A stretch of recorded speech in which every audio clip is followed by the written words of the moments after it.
আসসালামু আলাইকুম। দূরে এবং কাছে যে যেখানেই আছেন, ভালো আছেন, সুস্থ আছেন। আলহামদুলিল্লাহ আমরা বেশ ভালো আছি। নতুন ভিডিও নিয়ে আসলাম, শেষ পর্যন্ত দেখবেন, আশা করছি ভালো লাগবে। এই তো দেখতেই পাচ্ছেন, বাজারে গিয়েছিল, কিছু বাজার এনেছে, সেই সাথে ইলিশ মাছ এনেছে, বেগুন, ভেন্ডি, সেই সাথে বেশ কিছু পেঁয়াজ এনেছে।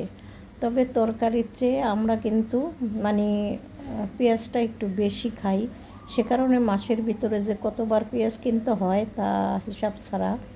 আর পেঁয়াজ না থাকলে আমার আসলে মাথাটা একটু গরমই হয়ে যায়। যাই হোক, এখানে ইলিশ মাছ যে কী দিয়ে রান্না করব, না ভেজে ভুনা করে নিব ভাবছিলাম, আর ডাল বসিয়ে দিয়েছিলাম। তো ডাল তো হয়ে গেল, এখন ভাবছি একেবারে অল্প সময়ে রান্না করব, তাই মাছগুলো ভেজে ভুনা করে নিব। খুব সুন্দর করে মাছ আমি কেটে নিয়েছি, তবে সবগুলো মাছ কিন্তু আমি কাটিনি, দুইটা মাছ আস্তই রেখে দিয়েছি। আর এখানে সম্পূর্ণ একটা মাছ কেটে আজকে হলো ভুনা করে নিব। তো এখানে হলো ঘন ডাল আর মাছ ভুনা দিয়ে আজকের দুপুরের খাবারটা আমরা খেয়ে নিব।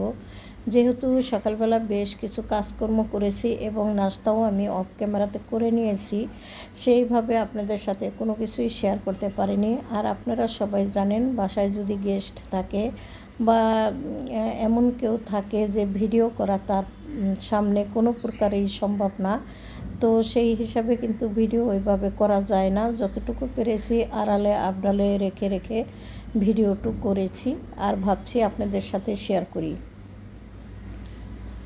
যখনই সুন্দর একটা মুহূর্ত আসে যে খুব সুন্দর করে ভিডিও করব বা রেগুলার ভিডিও দেব, সেই মুহূর্তে এমন একটা সমস্যা হয়ে যায় যা আসলে খুব সুন্দর করে ভিডিও দিতেই পারি না। মন মানসিকতা আসলে যতই ভালো থাকুক না কেন, কিন্তু এই দিকটা হয়ে ওঠে না। তো মাছ তো ভুনা করে নিয়েছি, আর সেই সাথে দুপুরে হলো কচু ভেজে ভুনা করলে পারতাম বা মাছ দিয়ে রান্না করলেও পারতাম, কিন্তু আমি কিছুই করব না, একদম শুকনা ভেজে একটু ভর্তা বানিয়ে নেব। তো দুপুরবেলাতে তো খাওয়া হয়ে গিয়েছিল আমাদের অফ ক্যামেরাতে, কেননা প্রচুর পরিমাণে বৃষ্টি হচ্ছিল। তো বৃষ্টির কারণে আমি আর কি ওইভাবে খাওয়া দাওয়া আপনাদের সাথে শেয়ার করতে পারিনি। তো তাড়াতাড়ি করে খাওয়া দাওয়া শেষ করে এখন চলে আসলাম প্লেট বাটিগুলো ধুয়ে নেওয়ার জন্য। আর এই ধোয়াধাইয়ের কাজটা করতে কিন্তু আমার ভীষণ ভালোই লাগে। যদি দাঁড়িয়ে থেকে সমস্ত কাজ করতে পারতাম তাহলে হয়তো একটু স্বস্তি পেতাম,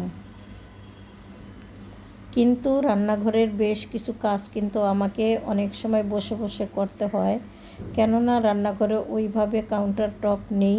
আর সেজন্য আমার প্রচুর পরিমাণে অসুবিধা, অনেক অসুবিধার মধ্যেও খুব সুন্দর করে কাজগুলো একটু গুছিয়ে করার চেষ্টা করি।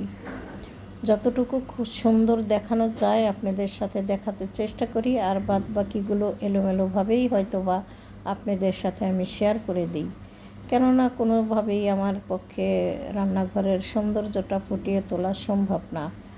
যদি কোনো পরামর্শ বা কোনো কিছু থাকে আপনারা হয়তো আমাকে দিতে পারেন, তাহলে চেষ্টা করা যায়।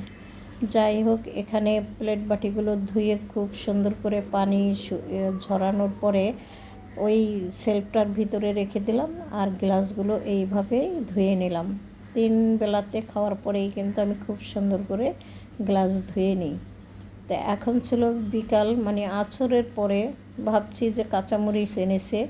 আর বর্তমানে তো কাঁচামরিচের প্রচণ্ড পরিমাণের দাম, তারপরেও কিন্তু যাদের খাওয়ার অভ্যাস তারা তো আর না খেয়ে থাকে না, যেমন আমরা না খেয়ে পারিই না কাঁচামরিচ। তো কাঁচামরিচ এনেছে, একটুখানি ধুয়ে শুকাতে দিয়েছিলাম। এখন হলো বোট ছাড়িয়ে নিব।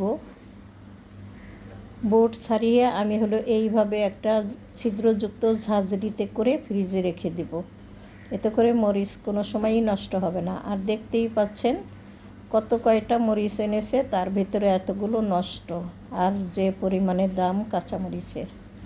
যাই হোক, কাঁচামরিচ রেখে মনে হচ্ছিল যেন একটু কাঁচা আম ভর্তা করে খাই, তবে কাটতে গিয়ে দেখি একটু নরম হয়ে গেছে, তখন আর মাখামাখি করলাম না, এইভাবেই খেয়ে নিলাম। অনেক বড় থাকার কারণে কাটতে কিন্তু একটু অসুবিধেই হচ্ছিল, তারপরও দাঁড়িয়ে কাটবো সেই হিসাবে ছুরি বের করে নিয়েছি। একটা সময় ছিল যে সব সময় আসলে ছুরি দিয়ে বেশিরভাগ কাটা বাছা করতাম, কিন্তু কাউন্টার টপ না থাকাতে এই জিনিসটা মনে হয় আমি ভুলেই গিয়েছি। তো চেষ্টা আছে, দেখা যাক বাসাটা যদি চেঞ্জ করতে পারি, অন্তত পক্ষে রান্নাঘরটা খুব সুন্দর থাকে এরকম দেখেই আমি নেওয়ার চেষ্টা করব। যাই হোক, এখানে আম কেটে তো মাখিয়ে খেয়ে নিয়েছি অফ ক্যামেরাতে। এখন চলে আসলাম একটু পোয়া পিঠা বানানোর জন্য। তবে এটা কিন্তু ঝাল পোয়া না, মিষ্টি পোয়া বা তেলে ভাজা পিঠা। আমরা কিন্তু এভাবেই বানিয়ে থাকি। এখানে তেমন কোনো কিছুই দিইনি, সামান্য চাউলের গুঁড়া, সেই সাথে চিনি দিয়েছি। আপনারা চাইলে গুড় দিয়েও তৈরি করে নিতে পারেন, যে কোনো গুড়। আর হলো সামান্য একটু ময়দা দিয়েছি, বাস হয়ে গেল। তো বিদায় নেই আপনাদের কাছ থেকে, আর অফ ক্যামেরাতে পিঠাগুলো খাই। আল্লাহ হাফেজ।